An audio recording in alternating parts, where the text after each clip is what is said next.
I want to take an opportunity before we get into this any further to thank the folks who made this possible, and that is our sponsors. We truly would not be here without our sponsors. So let me recognize them now. Colombia, Mexico, Missouri, Nebraska, Ontario, Canada, Pennsylvania, Sao Paulo, Brazil, and Utah. Thank you, one and all. I'd like to share with you who we have today on our panel. We do have a change, and that is that Viacom was unexpectedly delayed and could not be here, but we're delighted to have the rest. And as you can see, we have Mars represented by Mr. Mark Broadhurst. We have Jim Cook from Mozilla Corporation. We have Mats Johansson from Skanska Commercial Development USA. We have Lee Utke from Whirlpool, and Dr. Ron Polina from ITRAGlobal Chicago. Please welcome our panel. We have a very unique culture. It's a relationship-based culture. We don't have offices. It's an open office. These principles are really something that we live and breathe every day. And what I have found is that a principled approach based on relationships has actually helped us incredibly maximize benefits in the incentives world. And it's not rocket science when you think about it. If you are going into a state or a community, a province, and you are investing a significant amount of money, regardless of whether or not you're creating some jobs with that investment, but if you are, that's all the better. But if you're investing a significant amount of money in a community, that you are creating a mutual benefit. And if you make the right decision, it's a benefit to your business, and it's ultimately a benefit for that community. And so that's what I mean when I talk about partnering with government. Best way to qualify new construction that creates jobs. If you are investing in a new site or facility and there are some jobs associated with that, you can pretty much count on some kind of government support. Important, be transparent. So again, it's kind of the principled approach we take. Obviously you're not able to disclose everything, and as I kind of mentioned the next point here, I mean, obviously you got to maintain confidentiality, especially when it's a competitive investment. But being as transparent as you can be with your government partner actually says something about you and helps you if you're in a jam. Where our users are. 75% of our users are international, but only 30% of our people were international. What we decided to do was marry this concept of our community with our employees and start opening up spaces all over the world. So we had one real Mozilla space in Mountain View, California, and what we decided to do was open up a variety of spaces all over the world. We started locally. We started in San Francisco, but quickly we went to Toronto, Vancouver. We've now expanded into the European continent, and in the past 12 months, we've opened up London, and in the next 12 months, and we'll be opening up Berlin and Paris. We've also gone to Taiwan and to New Zealand. Relationships is key in business, but my kind of perception is that it's very, very important on a personal level in Latin America, and it takes time to create relationships, and it takes time to create trust. And the social element, which means that you do business between people, it's not between companies. And you expect to know each other on a very deep personal level, I guess, more than I can see in Europe and maybe in US also, again, on a very generic level, to get to that trust level. The legal framework for leases differs a lot where you are in Latin America. I mean, in some places actually, which you of course as an investor and developer doesn't really like, is that you have actually the possibility to cancel a lease. So it means like an institutional 10-year lease, you can step out as a tenant whenever you want to do that, which is really not the thing we like, who tries to create property value every day. You often see developers who is in many cases also contractors, actually more compared to Europe in that way than you see in the US. I think many business players involved in the real estate business is more immature, at least compared to US. And in any markets who is kind of booming, which several of the Latin American markets is doing, you see a lot of entrepreneurial developers who actually are into the business who shouldn't be into the business, but everyone wants to be a developer when they can earn some money.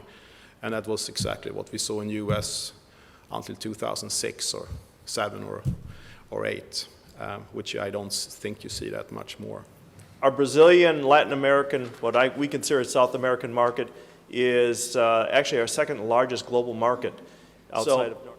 We've been there for a number of years, and the way we do investments in South America, we're very knowledgeable about it, but in addition to other in Council in Mexico, there's another major area of the world that we are investing in. It's part of our North American operations, but just to give you an example, in Mexico, we actually have about $1 billion a year in sales.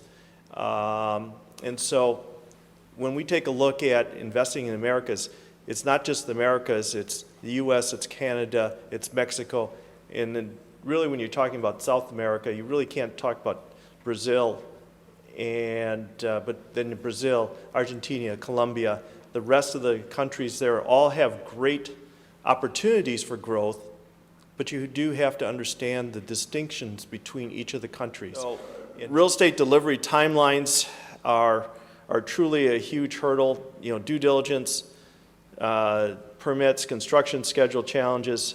Basically, every month you lose is a month that you can't regain, and it's going to cost your firm some valuable returns on a particular product. And in Paris, California, along with that, working in this concept, worked with the state and federal organizations, and we've created the world's largest solar roof.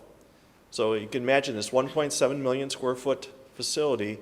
It is just completed recently and just went into full activity level. That roof now generates 10.5 megawatts of power. If we're going to talk about creating great energy efficient appliances for the consumer, we as an organization have appropriate need to ensure that our facilities themselves are energy efficient. So challenges that you'll find as you try to develop in North America is understanding the institutional mindset, the different investors, and that can vary widely depending on which country you're in, be it Mexico, Brazil, or the US or Canada. You really have to understand what the investment funds are looking for at that particular point in time. Bottom line, make sure you have local talent to help you, local advisories. They clearly are. As Deborah mentioned, we have been producing the Polina Corporate Top 10 Pro-Business States study now for, this is the 9th year we've done it. And this year we produced it in conjunction with the American Economic Development Institute, which is a think tank, new think tank, that is dedicated to fostering economic development in the United States. The study has really taken off. The press loves it. Reuters, ABC, British American Business, Washington Examiner, and hundreds of newspapers across the United States and in other countries, frankly, now are referring to it as the gold standard for evaluating how pro-business each state is. This year, we've seen quite a change. And if you look now at who our top 10 states are for 2012, you can see that with the exception of Virginia, the action has moved further west. These rankings really reflect in large part both the governor and the legislature, because we've seen some governors come into office and have great ideas, but just can't get their legislators behind them and cannot make much progress. So it takes a combination of both the governor and his legislature to improve the situation within the state. In 1961, 54% of the US population was in the Midwest and the Northeast part of the country. Today, it's only 39%. So the Northeast and the Midwest are starting to drop in population growth, and that shift is going very strongly to the western states and the southern states. One of the things I have to emphasize, and I think some of the other people here have mentioned the same thing, is you can't, sometimes I've had executives say, well, just give me the study, Ron, and I'll be able to pick from that study. Well, it doesn't work that simply, because every company is different. Every company has different requirements, and not every state works for everybody. So you've got really, the location process is a narrowing down process. We have a model in ITRA that looks at like 380 different location factors, and it's designed to find the least cost, best location for a company based on its specific needs. And takes into consideration things like labor, logistics, electricity costs, and all of those will vary differently for different companies. Each state and community can offer greatly different incentive programs. Now, our companies negotiated incentives in virtually, I think, all but 2 U.S. states, in Mexico and in Canada. And they vary greatly from state to state, and you have to be very cautious when you get into looking at incentives to make sure that your company is going to qualify for the state incentives that are being discussed. Why? Our strategy around what we do is, as I was saying, is completely about our people. Mm-hmm. So if you put a building in the wrong location, which we've gone through these analysis and we've gotten down to our short list, and we've stepped back a couple times because we went out to our people and our community and people who are how are we going to attract and retain our employees is our strategy. And we really are solely focused on that. So picking the right location. And then we spend a lot of time building out that location to really affect that strategy of making our employees the most happy. Down to the local laws, as several of the panelists talked about, the attorneys. But understanding just the basis of the laws and whether the landlords have more preference or the tenants have more preference, and it really comes down to individual terms. One example in Paris was on subleasing. We went back and forth on subleasing in Paris because fundamentally I just did not understand there was a term that, we can sublease, right, just to reduce our risk. I'm a finance person. And subleasing wasn't really a predominant concept in Paris, but we got through it, and we got into a negotiation, but that's just one example. Typically for a large project, and I mentioned some there, once we get a green light, we would hope to be able to execute everything at least in 18 months. But again, it depends on the size of the project, complexity of the site, complexity of conversations with the local communities in the state. So it's about thinking through the process up front, making sure you understand each of the aspects that need to be completed, and then execute. Tech companies and others, they put in community space in their office buildings as big part as normal workplace. I mean, they work in a different way than we're used to see. But then I can still go to Washington, D.C., and I can see some of the legal firms.